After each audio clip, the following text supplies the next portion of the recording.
have more legislative victories than any other president, not including this, but this is the capper because this is, again, the biggest tax cut, biggest reform of all time.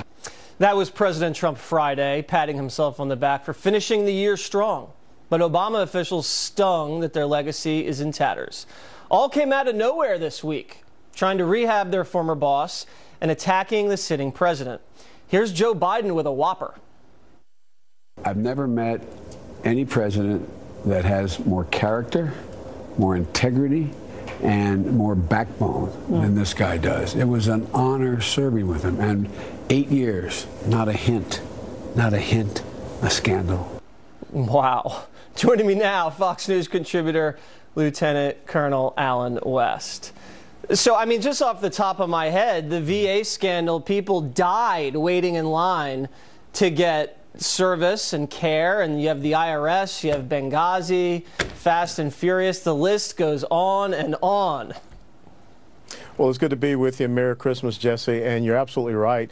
When I hear what former Vice President Joe Biden said, first of all, in 2013, President Obama was awarded with the PolitiFact Lie of the Year for his statement about people being able to keep their doctor and keep their insurance when it came to Obamacare. So that kind of takes away this whole thing about integrity. But you just brought up a series of incredible events, and you did not add in the new Black Panther voter intimidation case, which somehow went away. But when you think about Fast and Furious, where we saw U.S. Border Patrol agent Brian Terry lose his life. You think about all the veterans that lost their lives in the VA scandal, and you think about the 4 Americans and the others who were wounded during Benghazi.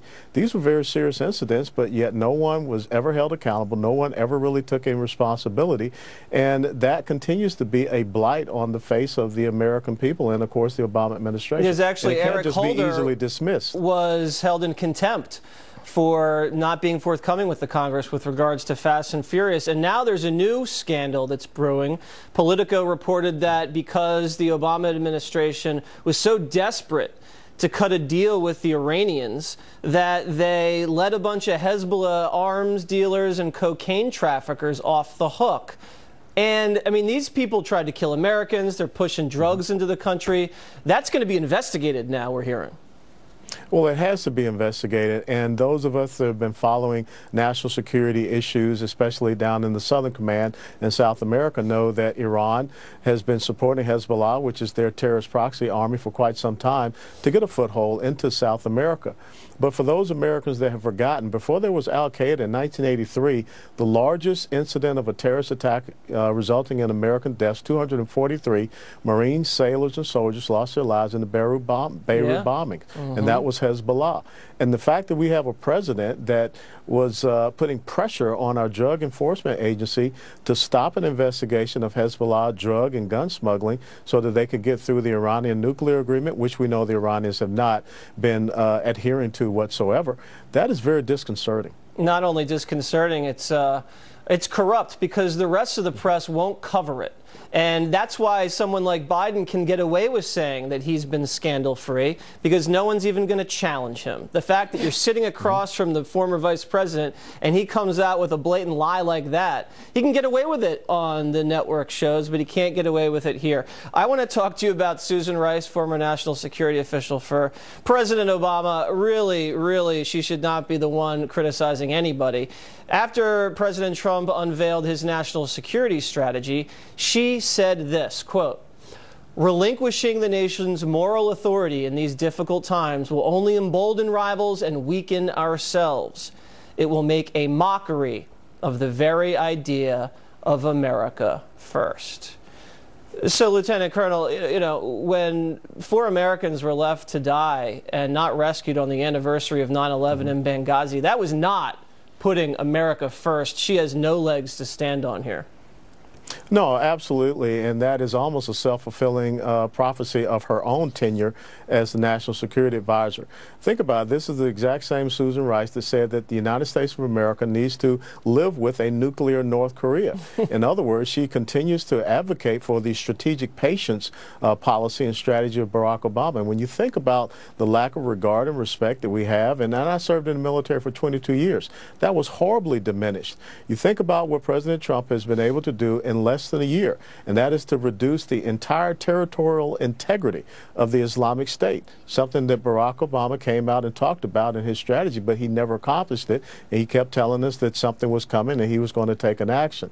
So I think that we are seeing, you know, as you mentioned earlier, is a complete reversal of the previous 8 years, and this is something that is not sitting well, to include an economy that is, you know, clicking along at 3.2% gross domestic product when the President Obama never even hit 2%. That's true, and America First is the exact opposite of leading from behind, which Susan Rice was the architect of.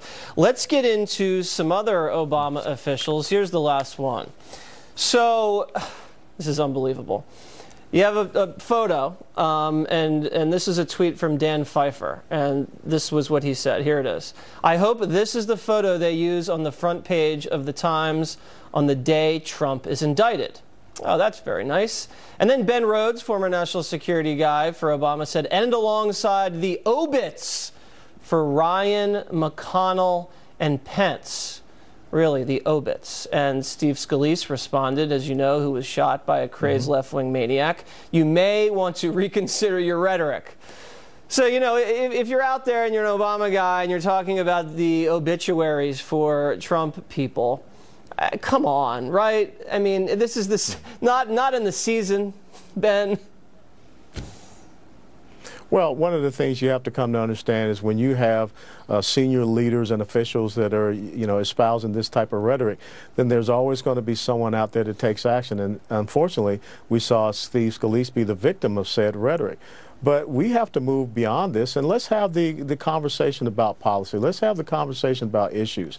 This cannot continue to be about demonizing people, showing the commercials of a Paul Ryan pushing grandmother off the cliff, or talking about how Republicans and their tax bill and tax plan are going to end up killing people, or it's Armageddon and things of this nature.